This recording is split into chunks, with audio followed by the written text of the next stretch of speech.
గురుగారు సంధ్యావందనం తర్వాత అలాగే పెద్దలు గురువులు యతుల సమక్షంలో ప్రవర చెప్పుకునేటప్పుడు చేతులతో చెవులను మూసుకొని లేదా తాకుతూ ప్రవర చెప్తారు. ఎందుకని? ఇందులో విశేషం ఏంటి? సాధారణంగా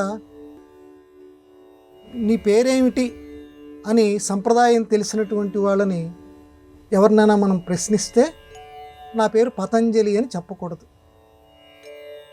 ఇలాగా చేతులు ఇలా పెట్టి ఈ చేతులు ఇలా ఈ చెవులకి ఇలా తాకించి లేకపోతే చెవులు ఇలా మూసుకుంటూ అత్రి ఆత్రేయ సేవలను చెప్తూ ప్రవర్ చెప్పుకుంటూ పతంజలి శర్మ అహంభో అభివాదయే, వీళ్ళందరి గోత్రంలో పుట్టినటువంటి వారు నా ఋషులు వీళ్ళు, అటువంటి పవిత్రమైనటువంటి ఋషుల గోత్రంలో పుట్టినటువంటి వాడిని యజుర్వేద శాఖలో అధ్యయనం చేసేటువంటి పతంజలి అనేటువంటి నేను నమస్కారం చేస్తున్నానని ఇలా చేతుల్ని ఇలా చెవులు కానించి చెప్పాలి. ఇది సంప్రదాయం. ఏమండి, ఎందుకు ఇలా పెట్టారు? ఈ చెవి తమ్మెల్ని ఎందుకు తాకాలి? ఎందుకు ఈ సంప్రదాయం వచ్చింది?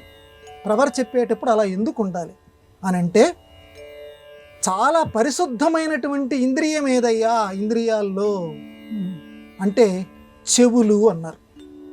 సంప్రదాయం చెప్తుంది చెవులు అన్ని ఇంద్రియాల్లోకి చాలా పవిత్రమైనటువంటివిట, పరిశుద్ధంగా ఉండేటువంటివి.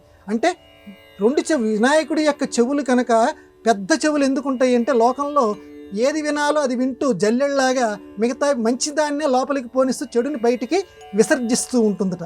కాబట్టి వినాయకుడి పద్ధతిలోనే ప్రతి జీవి కూడా ఈ రెండు చెవుల్లో ఎవరన్నా చెబుతూ ఉంటే వినండి, తప్పులేదు, వినదగుని ఎవరు చెప్పినా మంచిని మాత్రమే స్వీకరిస్తూ ఉండాలి ఈ చెవి.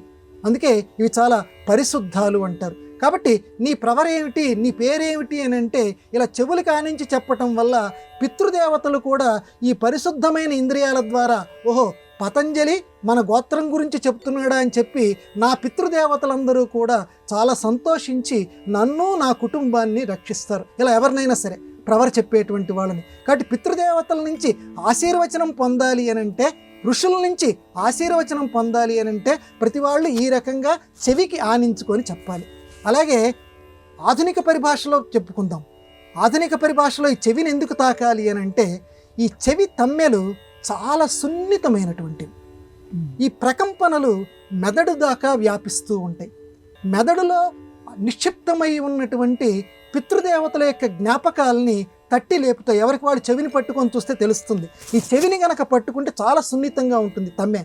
ఇది పితృదేవతలకు సంబంధించిన జ్ఞానాన్ని ప్రకోపింపచేస్తుంది, ప్రచోదనం చేస్తుంది. తద్వారా పితృదేవతలు, ఎందుకంటే దేవతల కంటే కూడా శక్తిమంతులు పితృదేవతలు, ఆ పితృదేవతల ఆశీర్వచనం పొందాలంటే పెద్దవాళ్ళ దగ్గర తప్పనిసరిగా ఈ రకంగా చెవిని ఇలా ఆనించుకుంటూ చెప్పండి, మీకు ఆయుర్వృద్ధి కూడా కలుగుతుంది, జీవితంలో క్షేమం కలుగుతుందని పెద్దవాళ్ళు ఈ ఏర్పాటు చేశారు.